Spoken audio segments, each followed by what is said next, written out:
Assalamualaikum warahmatullahi wabarakatuh.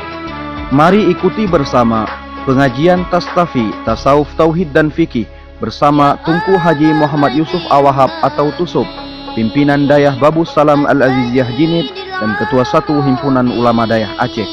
Pengajian akan diselenggarakan di Masjid Gampong Pisang, Kecamatan Glumpang 3, Kabupaten Pidi, pada malam Selasa 22 Mei 2017 bertepatan 26 Sya'ban 1438 Hijriah dengan agenda sholat Isya berjamaah, zikir bersama, tausiah, tanya jawab, dan diakhiri dengan tafakkur.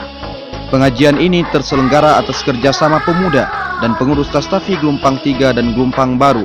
Mohon sampaikan informasi ini kepada teman dan kerabat. Semoga dengan bekal ilmu, puasa kita akan semakin berkuat.